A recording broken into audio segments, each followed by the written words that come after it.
What's up? It is 4 o'clock. It's time to stream. Going to give it a minute here for people to come in.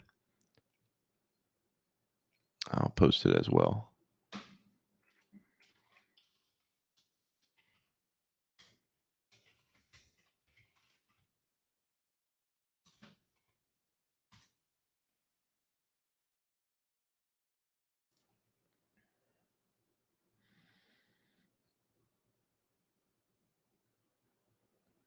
Make sure everything is working.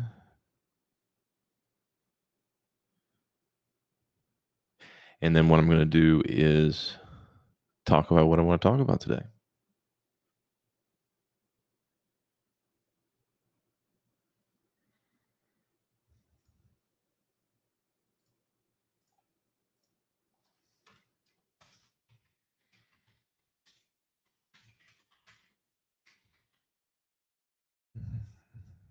Mhm.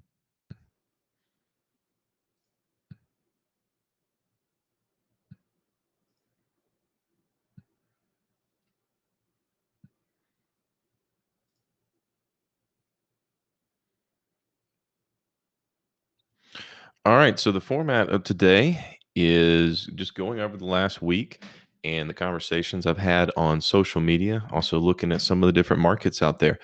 And that's going to be the stock market, that's going to be crypto. A lot has happened, a lot of interesting things actually this week, even though it's the summertime and things tend to be slow. Obviously, we're looking at the chart right now. Up and to the right is what the stock market has done. By the way, if you guys have any questions or want to look at some charts, just let me know in the chat, either on TradingView, where we should be live, or inside of YouTube. Trying to see how this dual casting thing works. So, one of the things that I talked about earlier in the week, I made a post about the halving cycle. And so this is something that's been going on since the inception of Bitcoin.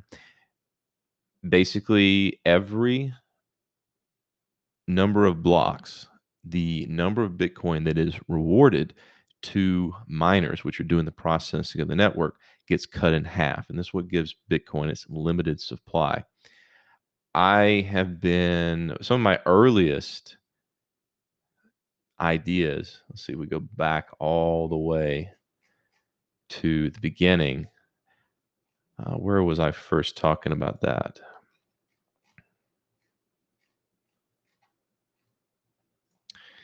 Could probably do it by keyword too. Pretty much everything talking about crypto back in the 2014 to 15, 16, all that good stuff. I think I'm going to have better luck if I search by keyword.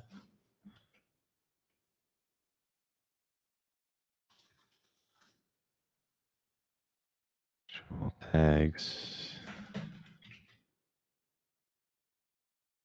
Happening. Yeah, there we go. So where did I put that? Okay. Either way, let's just talk about this here. So what people like to do when they are talking about the halving cycle is they want to apply a very bullish model to it. And some of the things they'll do is they'll take a look at this chart right here, where they look at the days of halving, or usually it happens about every 4 years. It's not really time dependent, it's block number dependent. And they'll say, oh, well, we're here. And of course, that means that very, very, very soon we should get a big bull run. And that's the assumption there. But, you know, past does not necessarily guarantee the future, past performance, that is. And so while I've seen this myself in years past, that the halving cycle actually does seem to work, it's not something that you can just automatically go on. Let's just take a look here at the sections, as it were. So what I did many years ago was I figured out that you needed to take the halving cycle and divide it up into quarters. That way you can kind of look at each time frame and see what was the price action of that particular time period. Now, the pre-halving period goes all the way from the very beginning of Bitcoin up until the halving that happened. This is on a monthly chart. It was, I think, November the 28th of 2011. And so, oh, excuse me. Yeah, there we go. November of 2012. And so you have 2 quarters before that. And I've selected them, the first quarter, second quarter, and third quarter, fourth quarter there. And from there, you can see that the quarters are broken up. So blurry, you say? Don't know why that might be. Well, hopefully that'll resolve itself. YouTube's a little bad for streaming, I've heard. But hopefully it's going to record the video well. We'll see. And so if we just take a look at the cycles themselves, let's go each one. Let's look at the green cycles. This would be the first quarter of each halving cycle. And so up and to the right is pretty much what it has done all 3 times. The next cycle, which is really what we're in, we really only have 2 recorded instances to go off of. And so in the first time that we really have to look at in 2013, 2014, this was one big bull run, poked out and came back down, fell off. When the second one, you see another big run up and then it fell off a little bit. So people have been taking this to mean that within this time period of this halving cycle, where we stand right now, we should see a big, another parabolic move up. Maybe. Let's look at some of the other ones. So in the third quarter, back in 2011 was another parabolic cycle.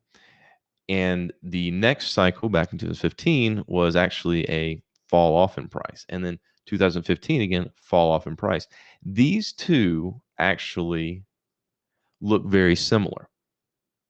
And so they, which one of these is not like the other? You have 2 out of 3 times where it follows the same pattern. If we look at the fourth quarter, up and to the right, up and to the right again, which one of these is not like the other? This one was more of a consolidation, just a flat.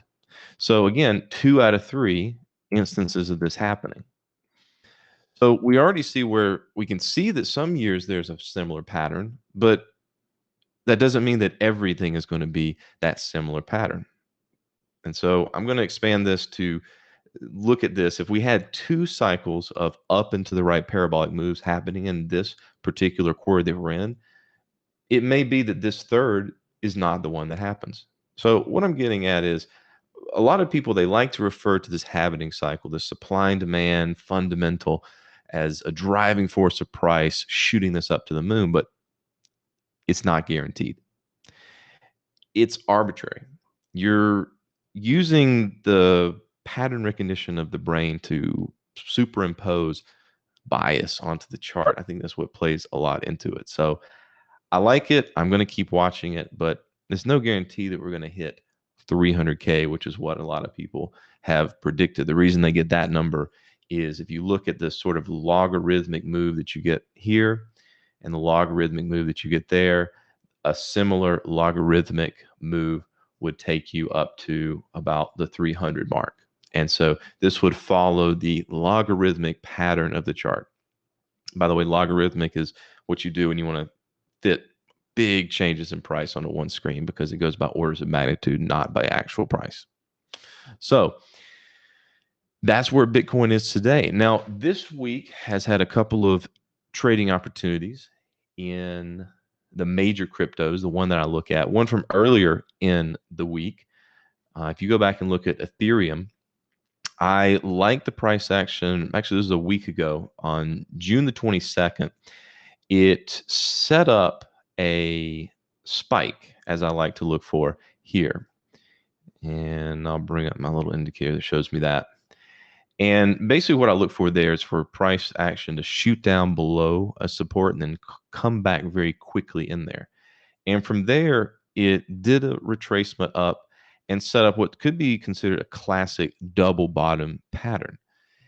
And so a lot of people we're talking this week about Ethereum, where it's going to go. And I'm going to touch on that here in a second because there was a very good, oh, thank you very much.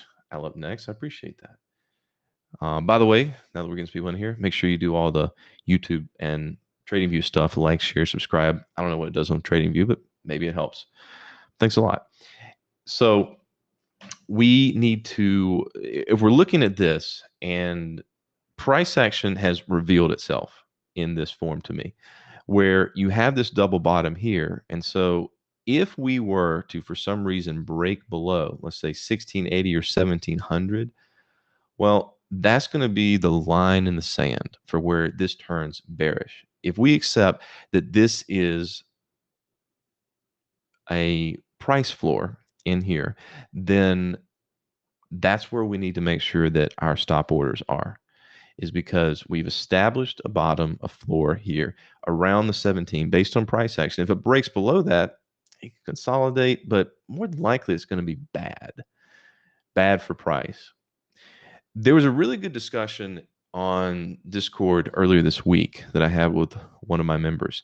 And by the way, I don't charge for my Discord. It's free. It's just a community. I'm not going to charge people because I make more money trading. Boom. And they asked me, well, what about what people are saying about 9,000? Well, I'd have to say that's one of my pet peeves, is the people are saying trading argument. I really hate that. I really hate that people are going to base it on that. Let me load up a cleaner chart layout right here. So let's look at Ethereum here. So, so on Ethereum, where is 9,000? Let's look at it. Okay. So 9,000 is here. Actually, let's make this to be a little better. Let's make this 9,001, so it's over 9,000. I think that's probably why people are saying 9,000, because it's funny. So if you tell me that Ethereum is going to go to 9,000, that doesn't tell me anything. That's useless information to me as a trader. It's just your opinion. And like assholes, everyone's got one.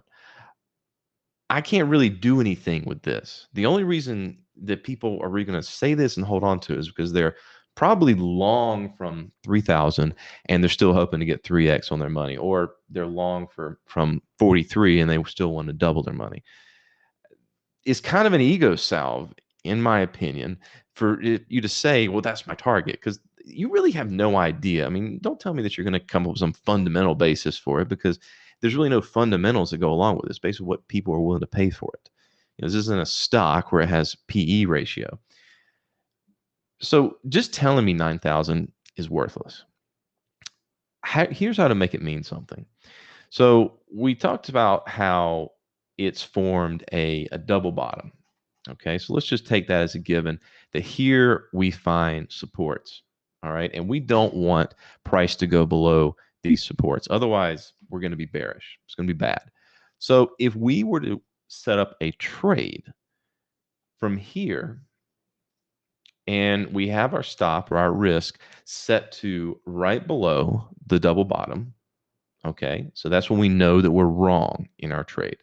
Then we can go and we can set our target up at 9,001. And now what we have is a trade. Now, if you tell me I'm entering here, my target is 9,000, and my stop is going to be at 1650, we've actually done something useful. We've set our risk and our target, and it makes a lot of sense. It's about a 15-1. I like that.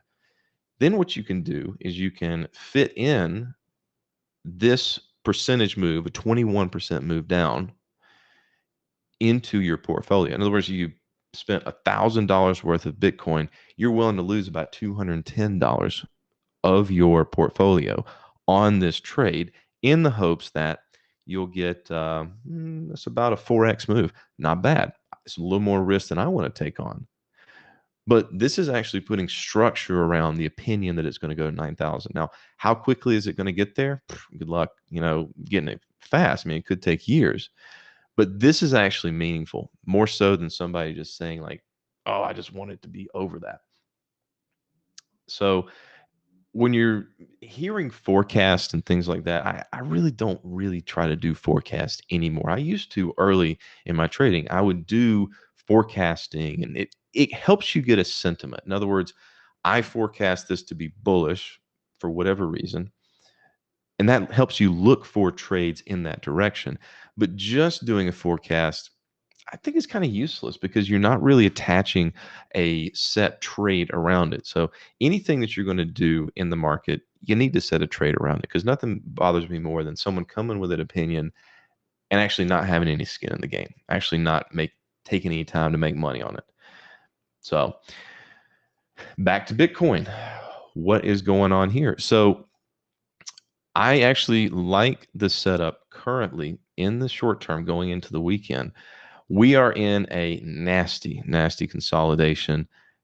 Very hard to trade, but you have to be very diligent about your stops, and you can leave something on. But in these kind of consolidations, you need to take profit. And I'm going to look at that here in just a second, why that was a good idea based on some trades a few weeks ago. So the reason I like this right now is because in this little recent pop that we had from the 26th of June up to here, we basically established a trend and a 50% retracement, which we're basically consolidating around right here. But you can go in with a very low risk below this consolidation here, and that can give you an opportunity. We're still kind of messing around here.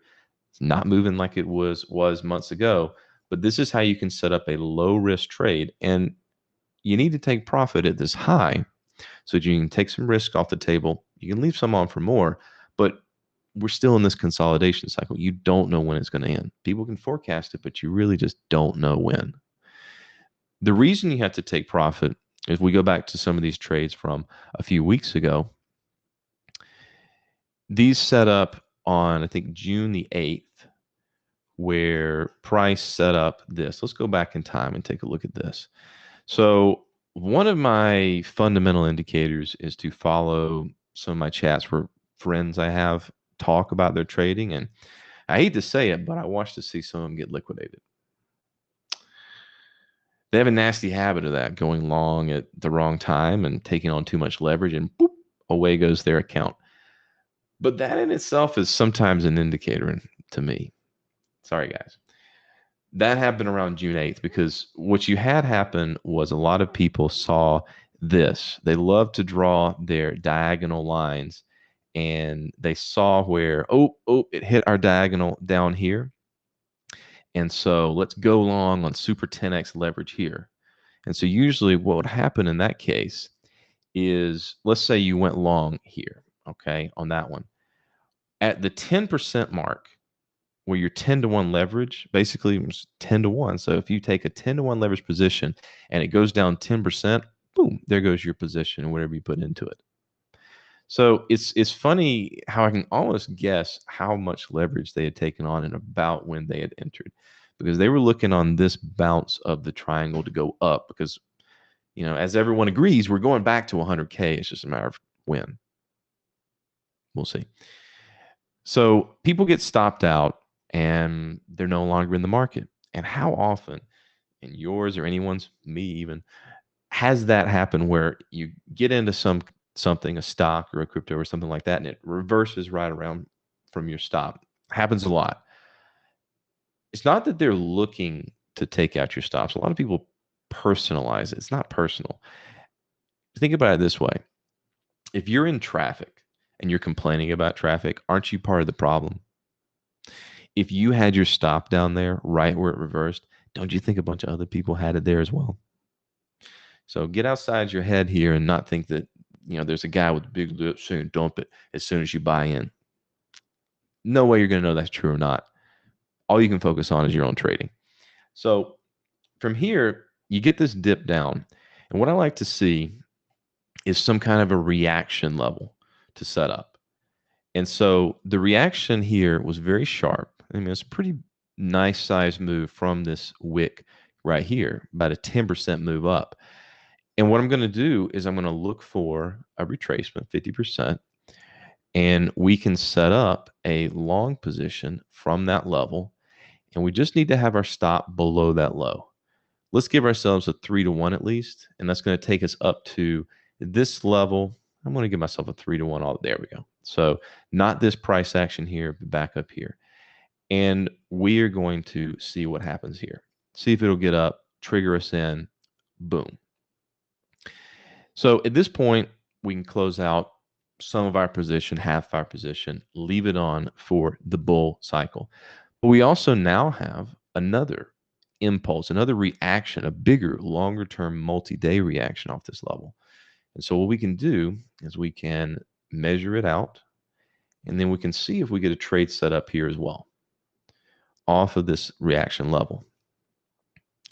And we actually had a nice spike to test this level right here, which gives me even more confirmation that's a trade I want to take. This bar, volatile, bloop, hits it and goes.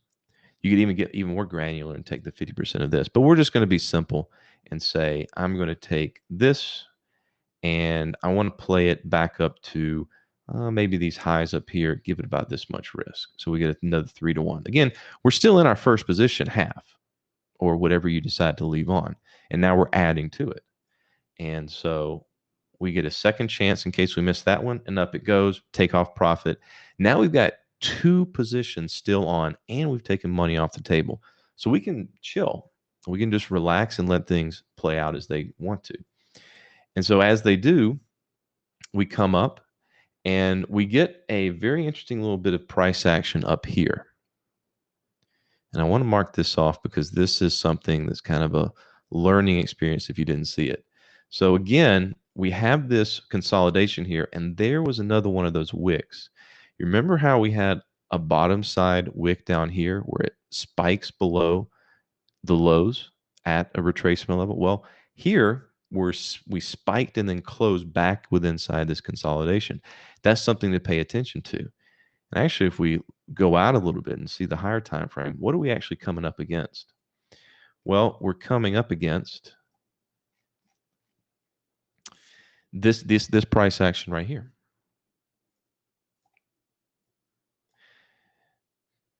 Messy, but it's still something worth noting.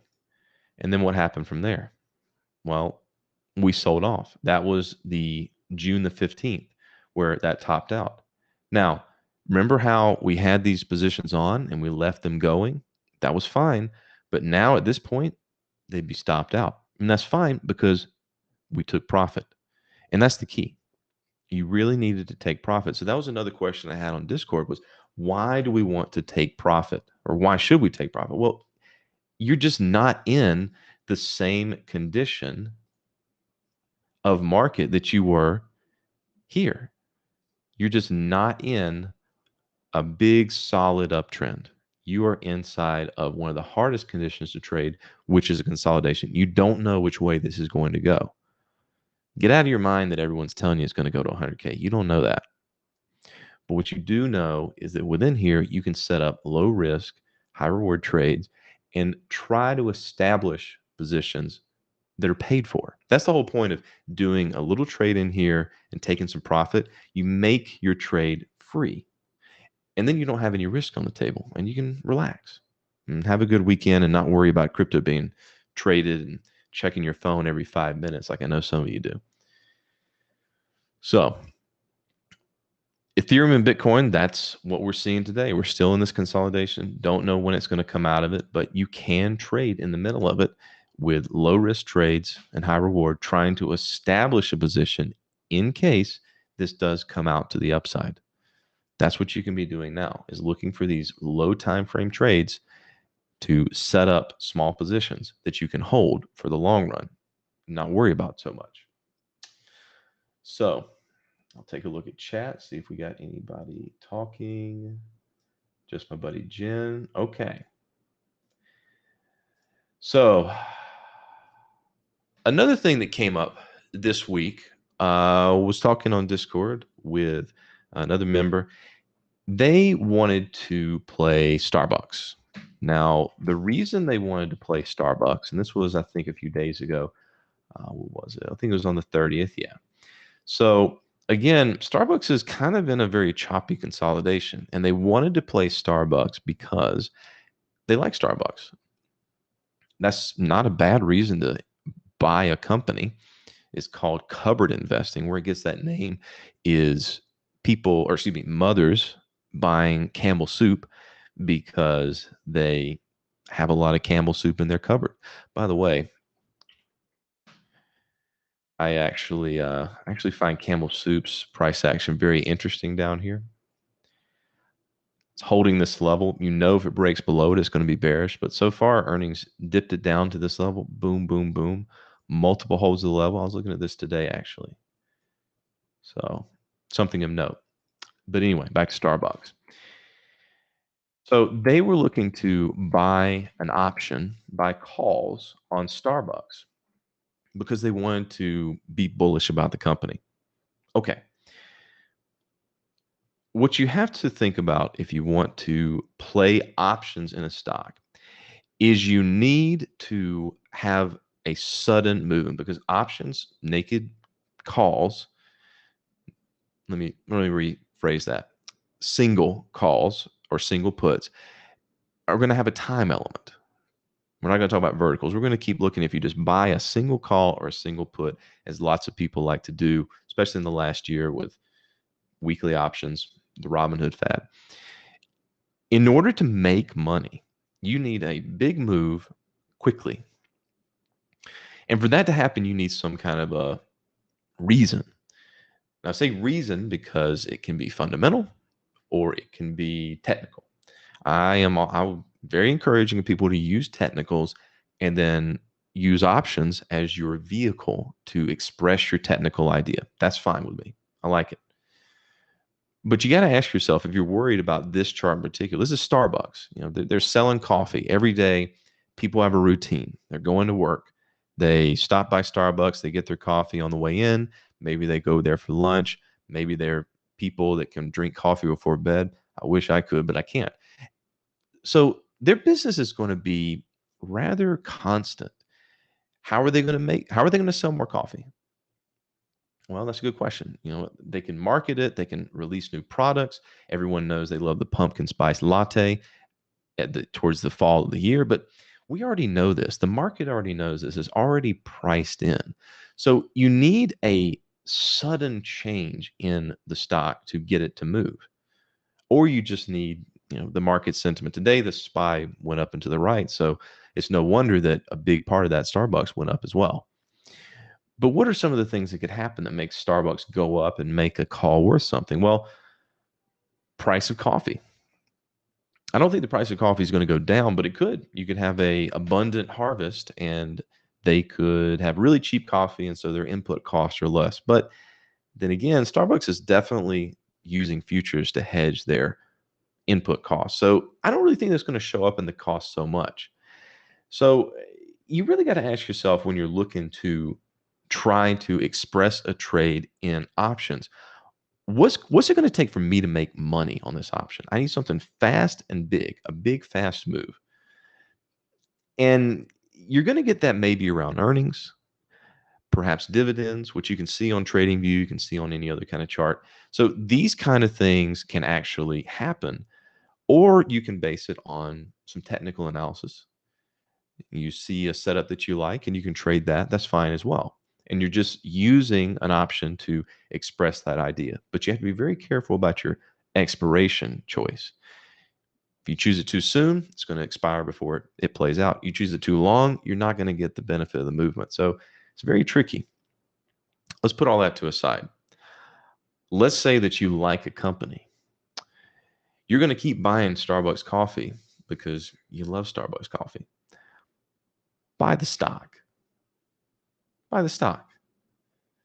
Then you're going to get the dividends, which is a little money back. Consider that a refund for all the coffee that you buy because they do pay not a great, but they do pay a dividend. Put it in a dividend reinvestment. Come back in 10 years and see if you don't have more money than what you would have spent on that call. A lot of people are trying to get rich quick off stocks. There's nothing wrong with liking a company, but there is something wrong with buying an option because you like the company, because you need more than just a like of the company. to make that option money for you. If you like a company, if you think they're going to be around for 10 years, this is one of the key things when people ask me, is this a good buy or is it a stock? I'm not going to take the time to go to the PEs. I had someone on Twitter mention something to me about the, I can't even remember, some other fundamental that I looked at. If you can show me that PE ratios still work for valuations, then I'm gonna adopt them into my trading. But in the last couple of years, not so much. I like technical analysis. That's what I'm gonna look at. But the single fundamental thing that I ask people to think about when they're looking at companies to invest in is, do you think this company will be around in 10 years? It's just that simple. Google, is it going to be around in 10 years? Probably. It's in everyone's pocket. Mine, or if it's not Google, it's Apple. Is Apple going to be around in 10 years? Probably. Is Facebook going to be around in 10 years? Sometimes people kind of wonder about that because, tech companies, MySpace, and all these kind of things kind of have a tendency to fall off. But for right now, they're here. Starbucks, is it going to be around in 10 years? Well, they're selling an addictive drug. Pretty good chance of that. So that's what I think about buying options on companies. I think if you like the company, you should buy it. If you're trading it based on technicals and you have a reason, then go for the options to get that extra leverage from it. So another discussion that came up in Discord was, and I kind of snub this out as soon as it comes up, is dollar cost averaging into crypto. Okay, so dollar cost averaging, what it is, dollar cost averaging is where you, over time, let's take it back to the stock market. You make money every month at your job. And so your 401k is automatically being contributed to at monthly, quarterly, yearly, whatever. Whether the stock market is up or down, you're buying stock. And that's fine. It's worked great since 1981. We've had a 40-year bull run in the stock market where dollar cost averaging has worked fantastically. So there's every reason for people to think that it will continue to work. That's fine. I'm not going to knock it. Can't argue results. If you have been dollar cost averaging into Bitcoin over the last 10 years or over the last 3 years or over the last whatever, you are doing okay. Whether it was up at the 2017 high or up at the 2021 high, and your dollar cost averaging every month consistently, you're fine. That's good dollar cost averaging. What dollar cost averaging is not is refusing to take a loss. And this is a big pet peeve of mine because people, when I first started getting onto Discord in the last couple of, last year, I started on Investors Talk. I got really perturbed at people just blowing their money away on penny stocks, dollar cost averaging in as it went against them. That's not the way you do it. I don't know why it frustrates me, but I just don't like seeing people seeing money when the answer is very apparent to me. You don't I remember Paul Tudor Jones, he had a quote, losers average losers. You don't want to keep buying something that is going against you. And that's what it's doing when you're in a short-term time span. If you're dollar cost averaging in stocks over time, you're planning to hold this years in advance. You have time to make it back. If you're trading and you're throwing more capital, good money after bad, that's not a good idea. Jesse Livermore 100 years ago said, in Reminiscence of a Stock Operator, that he doesn't add to a position until it's first shown him profit. I don't know if my friend, who is a longtime crypto trader, had ever read Jesse Livermore say that, but I was talking to him this week. I've known him for several years now. He's been trading crypto consistently for years. And he has a rule that he told me, and I've kind of codified it into a nice little phrase. What he'll do is he'll set orders way below what the market price is, and that's where he'll buy it. But once he buys it, he's not going to sell it until he has a profit. Now, that's worked because crypto over the years and years has gone up. But another thing he does is he doesn't buy anything lower than where he's bought it before. So in other words, let's say he buys something at $1 and it comes up to $5. He'll sell it. Let's say he buys something at $1 and it goes down to 50 cents. He's not going to touch it and he's not going to buy any more. If it comes back up to $2, he might buy more. So that's to put it all together. Neither buy nor sell something for less than you bought it before. We'll see if I can make that a common phrase. Neither buy nor sell something for less than you bought it before. That keeps you from dollar cost averaging into these shit coins. I have no patience for these 0.0000000 coins that people are throwing money away thinking that, oh, this is a better investment because I'm buying thousands of them. Well, if you have something that's 0.0001 and it goes down to 0.00005, you've lost half your money. The numbers doesn't matter. It's a cognitive bias thinking that you need to buy something at a low price. If you buy something at $2 and it goes up $1, you've made 50%. But here's an up and to the right from recently, which I've been in and been watching, Nvidia. Now, let's say that we had bought some penny stock for $5 and we let it go up to $8. That's the same thing as Nvidia going from 555 up to 812. Nvidia has no chill. So just to wrap up on dollar cost averaging, stop doing it when you're trading. If you're doing it for your long-term portfolio and you're being consistent, in other words, you're adding the same amount every month, that's fine. I'm not going to give anybody crap about that. But don't conflate the two, because I think a lot of people use dollar cost averaging, quote, quote, when they're trading to avoid the pain of taking a loss. It sucks. Losing sucks. It sucks to close that loss. But you know what? And you know it's true. Once you close that out, your mind is lifted. Your emotions are clear. The next day, you probably don't even remember it. You don't feel that pain. But when you got that loss in your P&L, you definitely feel it. And throwing money at it doesn't fix the problem. Just close it. You can make the money back in other things. You've seen it. If you watch the market week by week, you see opportunities all the time. You're like, oh man, I missed that. Well, that shouldn't tell you that you missed something. It should tell you that next week there's going to be another opportunity. So close the losses. Nvidia, I'm bullish. Now that we're talking about it, why is this happening? Why am I still holding my Nvidia shares from my trade back in May? Well, it's very simple. What do they have coming up? They have a stock split. And here's what's cool. They announced the stock split, I think, on May the 20th. Hold on, let's see. So they announced a stock split. That's not the right day. When did they announce this? Oh, ads. This was published on June the 25th. This is talking about it. When did they announce it? This doesn't help me. NASDAQ.com. I'm going to go from my memory, flawed as it may be.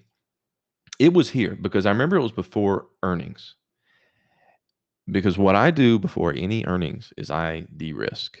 And so even though I got in here, I got this pop up to earnings came from the split out. So I'm thinking this happened on May the 20th because I remember it happening in the after hours. You can't know it's coming. I just happened to be in the position long and it went up. And so I de-risk going into earnings because that's what I do, because earnings is a coin flip.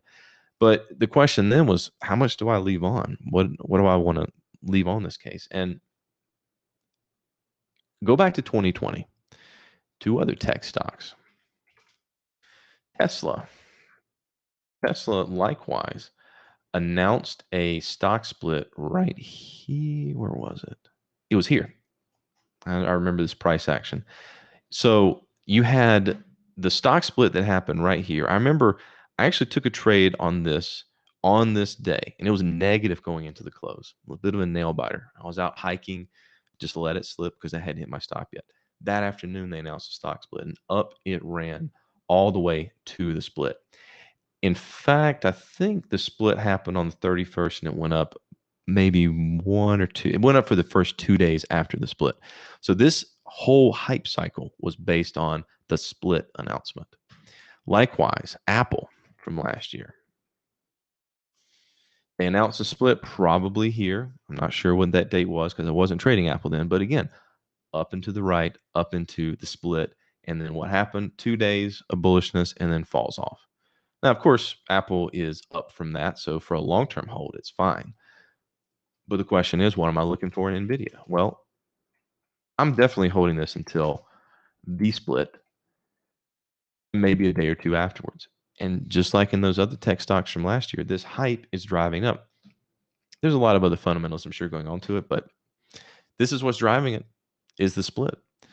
And I've seen some very sad pandas try to buy puts in this over the last 2 weeks because why not? It's gone up a bunch. I don't see a reason. Let's just be smarter than the market, and lost money when the clear answer is just hold till hold to July 20th.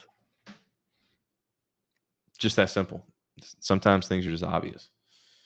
So there's that. I've been ranting for a while. If you guys have anything you want to look at in this live stream, any charts, any trades that you may want me to evaluate for you, let me know. I'll tell you if it's stupid. I'll tell you if I like it. I may even take it. Who knows?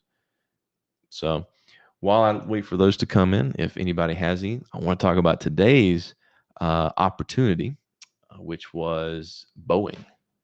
Boeing was an interesting stock in play today because that's that. Yeah. So this came across my social media on Discord about 9:45. I'm going to mark these times very specifically because they're important. That a Boeing 737 flying out of Hawaii had crashed in the ocean. Now, if you've been following Boeing over the last few years, you know they've had some problems with their 737 MAX. They've had some pretty fatal crashes, which is not cool. What's amazed me about Boeing in all these years where they've had these crashes is it really hasn't tanked the stock. I think it's been kind of interesting to me. Earlier in the year on earnings, or right after earnings, there was this play here. I took a vertical option off of this right here. This is a good example of, and we're going to talk about the 50% retracements here. Boom, hitting it there, got a vertical option, and was able to play this move up. Why did it stop here? Well, that's cool, because this, if we go out to a longer time scale, is the 50% retracement from the all-time high down to here. Boom, bounces right off of that. Isn't that cool? So this was from early in the year, but today's price action in comparison to the last couple of weeks, not that important unless we dig down to the lower time frames. Let's look at the 1 minute here. So this is the price action from the 1 minute. So let's go back to that time we were looking at. That tweet was 9:41. Okay, 9:41, and then it reached me via Discord by people sharing it about 9:45. I find that interesting that that was the very bottom. I hope nobody tried to short it from there, but this is a news-induced trading frenzy. TradingView data can be a little tricky, so I'm actually going to bring. All right, so Thinkorswim. So if we look here at the open, let's look at the open. Let me zoom this out, clean things up. This I thought was really cool. And this is the reason I'm sharing this is because I want people to look for these kind of price actions in the future. So right at the open, remember how I like to talk about those spikes? Boom, spike up like so. I really like to see this. Now, if you're watching Boeing on a minute by minute basis, maybe you were able to see this, but I wasn't watching it until someone told me about it. But this right here is an interesting bit of price action. Here's why. If we look at the past price action, this as a trend from here to here, and we take the 50% of that level there, you see where price spikes and then gets below it, pulls back to it, and then tanks. Now, if you're quick, if you're looking for this diligently, that's what you can look for. But this is what I call retracement retest. So that was the price action there. Now, as it comes down to that 945, where everybody knows about it, people are probably trying to short it. You have a test of a bottom right here. And then you have this reaction off the level. Boom to boom. At this point, one could have set up a trade. Now, there's another interesting thing about this. Where is the... I think the announcement was that the FAA had said that both pilots had been rescued. So let's see, FAA pilots rescued. CNBC 9:57. Both pilots were rescued. So within minutes, they were rescued. So let's go back and let's look at the chart. 9:57. Boom. Right here, bullish news comes out and up it goes. If we had been watching this, again, there's that reaction move from here to here. Set up a trade off of that. If it goes below that low and it keeps tanking, then we don't want it anymore. Set up for just a simple 3-to-1. Might have taken you a while to get there, or you could use the retracement of the move itself, which would be here to here. That could have been your target, and away it went. You may also notice in here that retracement level, multiple times once it got above it, you had a little spike here, test 3, and launch for another leg. From here to here, again, it held for another one, and then down it went here. Sold off. Now you have pretty much normal price action. So several instances where these retracement levels held. But the key thing you could have played here was going against the herd, everyone thinking that, oh, a plane crashed, Boeing's going to drop, because it was down about 2.5% on the day. But if you're patient, you waited, not even knowing that the pilots had been rescued in 9:57. The price action itself gave you an opportunity to play that reaction movement off the bottom for a good day trade. So I found that really interesting when I looked at the price action in hindsight. Not going to say that I traded this way, but it's a good learning example. And this is the kind of things, even if you miss an opportunity, if you don't make any money off of it, learn from it because it can make you money later. Let's check the comments of the live stream. Jen, are you trolling me? Calls on soup. Okay. SPYG versus SPY hodling. What is SPYG? I think hodling SPY is a good idea. Let's see. Let's take a look at SPY. Is SPY a good investment? Yeah. As long as money printer go burr, SPY go up and to the right. SPY growth. Let's see. SPY. Oh, okay. So that's growth stocks. I'll say this. Actually, that kind of gives me a good foray into sector rotation. Growth is back. So some of my videos that I've made I think in March and then May, I talked about sector rotation. And for those that are not familiar, I'll do a quick recap about sector rotation theory. So you basically have this model. This is a good thing right here to go through the stockcharts.com where they talk about the business cycle, but we're going to keep it simple to this. So the theory, and again, it's just a theory, is that when you have a market bottom, that tech stocks and discretionary, which can also be luxury goods, lead you out of a market bottom. And what happened last year in 2020 when we had a market bottom? Tech stocks, Microsoft, Tesla, Apple, boom, Zoom, went crazy, led us out of the market bottom. That follows the pattern exactly. And so the next things that you assume are going to lead as the market matures into a bull market are your industrials and materials. Materials are going to be industrials are going to be the people that make things. Materials are going to be the input, the goods, the raw materials, the miners, things like that. And then as you have a market top, in theory, energy should lead. So let's see how that played out. Let's do about 65 days on here is what we need to look for. And then let's go back to the beginning of the year when we were evaluating this. This is on stockcharts.com. It lets us see. Okay, good enough. So at the beginning of the year, well, let's go back a little bit. So this is going through about a quarter's worth. We're looking at 65 trading days. So tech stocks, where were they? This is from March up into, yeah, there's technology leading by about 10% almost. And pretty much through the whole year, it was leading. And then also discretionary. You remember our, let's start back a little, make it a little bit clearer. Because this is really cool, actually. It worked perfectly. Good enough.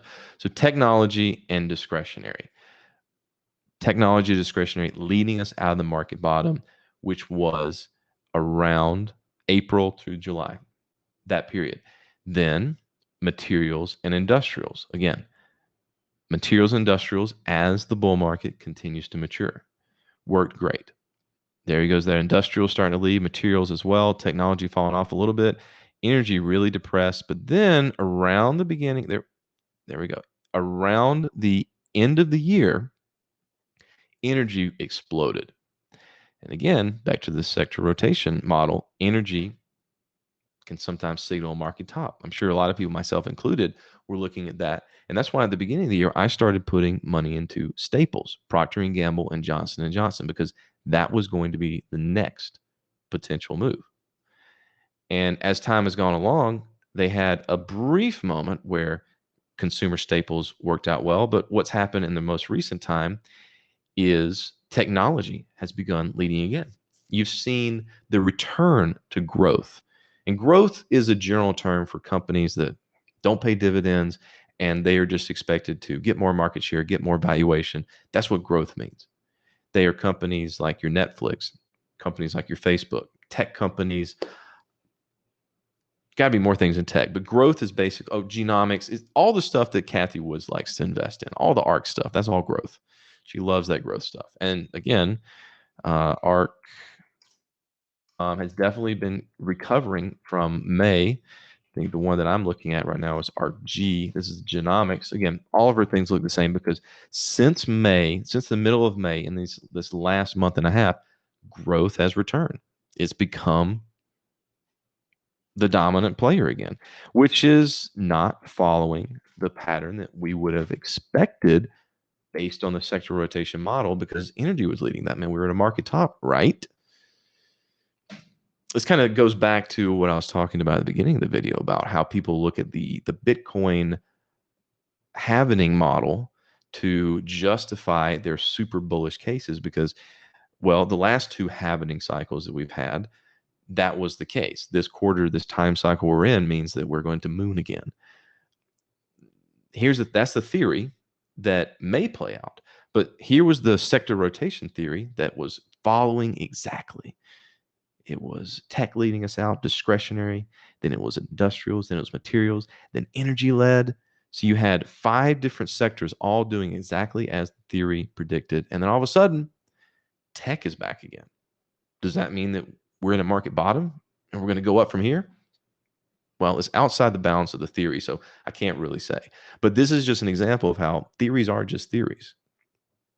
And not everything always follows it. But it can be valuable to follow the theory anyway, because as I said, 5 different sectors led one another. It would be a great sector rotation play over the last year, but cycles get broken. All right, let's look at some other things. Wish put selling. Well, I have seen you guys talking about Wish. Okay, so you probably want to sell it because it's a low value stock, and that means you can probably be able to sell some and do a pre-cash secured. Okay, I would look and see what is the IV on this? And since we don't have very much data, we can't really say if it's low IV or high IV. I'm imagining because it's a IPO, it's hyped, IV is going to be pretty good. If you want to tie up cash on that, if you can get a good return on your cash, I would recommend making a spreadsheet and figuring out, what is my return on capital. If we sell one put, that's going to probably require about $1,100 worth of capital because it's at 1170. If we sell a put a month out, how much money we're going to get, and then let's factor that into an APR and see, are we actually getting a good return on our money? That's what you should think about when you're trying to do cash secured put selling, because the reason people do it is rather than put their money into savings account or something like that. A good example for, I know a lot of people, myself included, I look at Tesla cash secured put selling.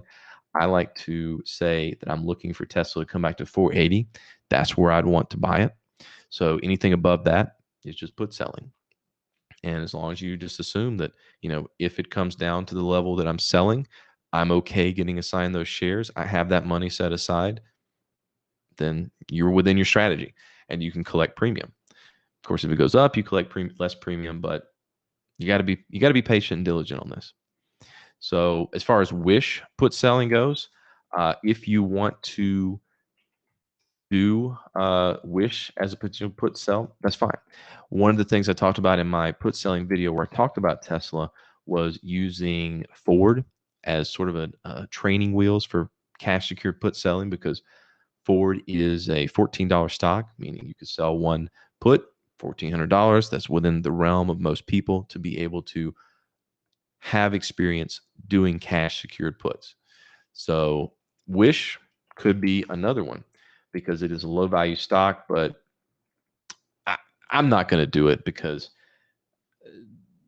it could always come down to even less single digits. 10 is the line in the sand that institutional investors look at. There's a lot of metrics around stocks being over 10, and where funds, according to their bylaws, mutual funds and certain hedge funds, they can't own anything less than $10. When it goes into penny stock territory, you lose a lot of institutional investment. That's why it also kind of becomes a little bit of a psychological level. 10 is a very important level in stocks because of this structural reason. And if you look right here, it's interesting that it's held. I would not want to expect this stock to be very bullish beyond 10 just for that reason. It could come back, things have, but you don't want to get it below that. Otherwise, you start to run into people being forced to liquidate because they're not allowed to have it.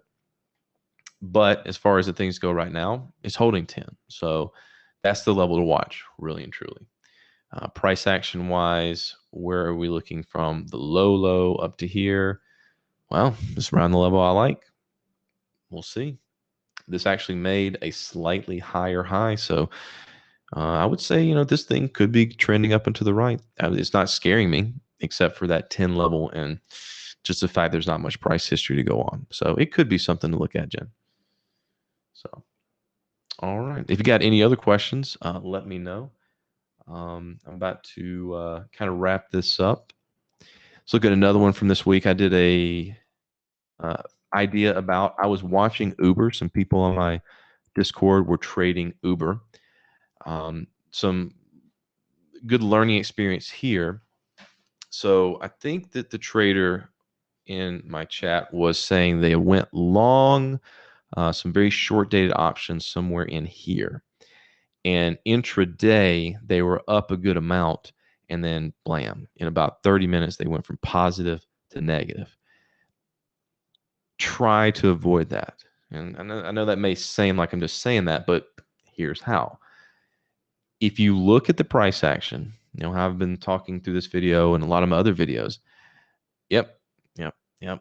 Sorry. Hey, thanks for making content. Sorry for your loss.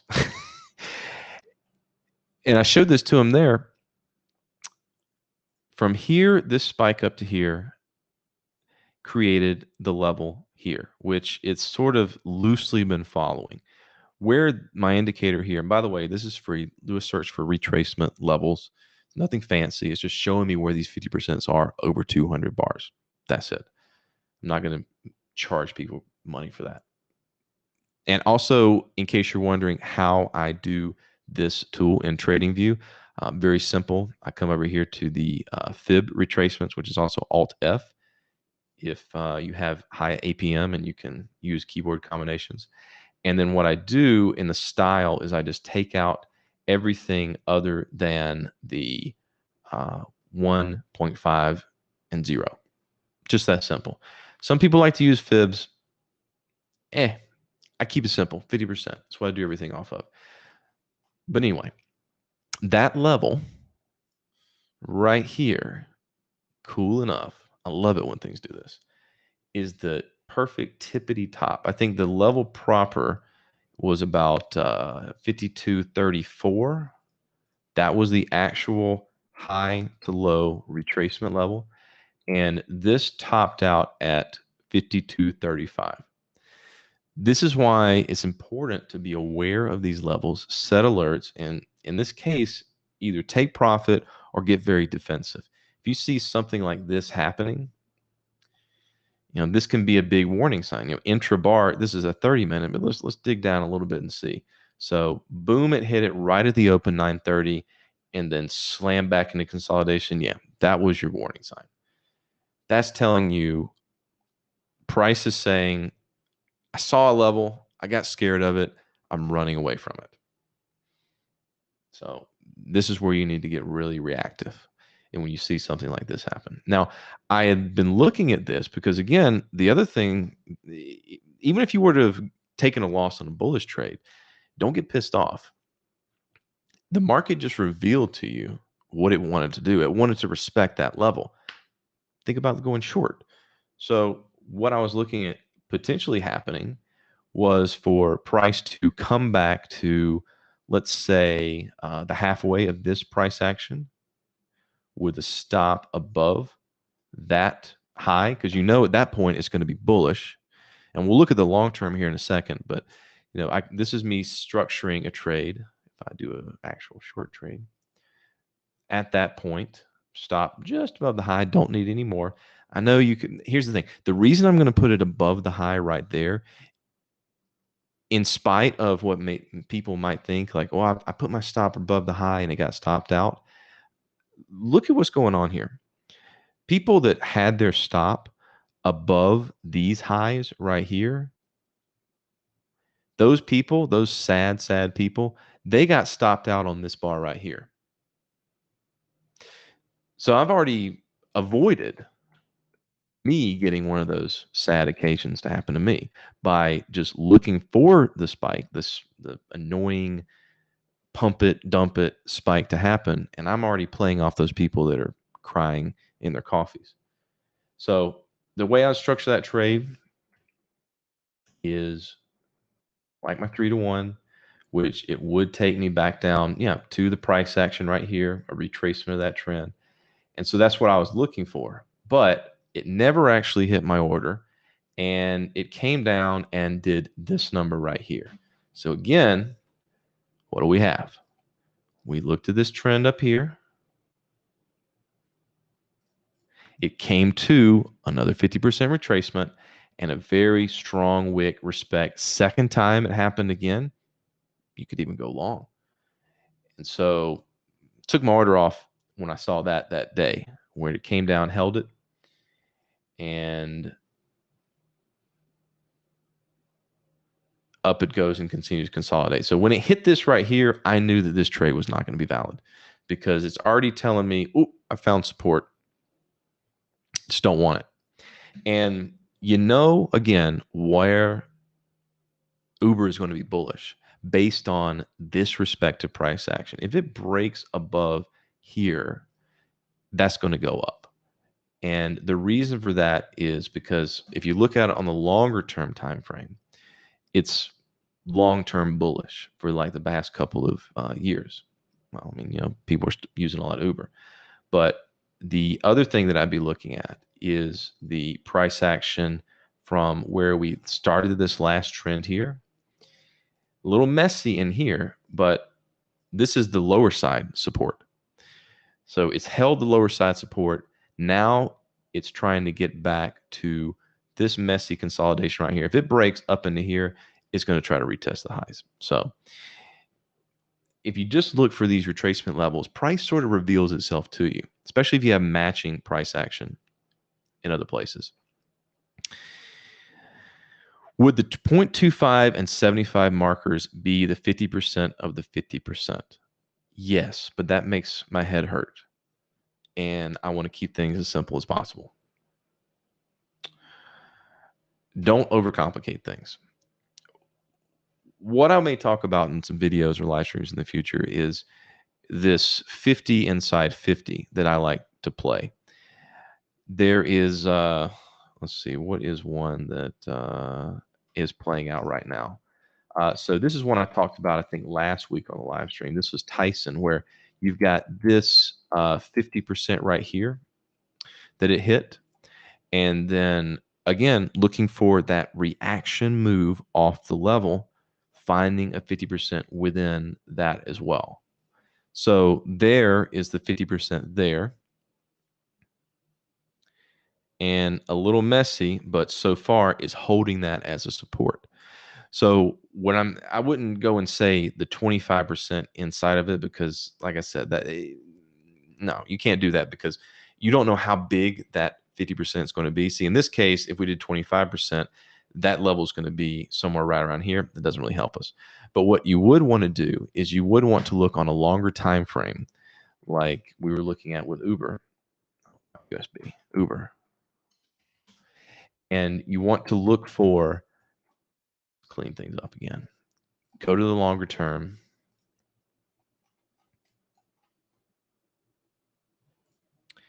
Find our 50% here.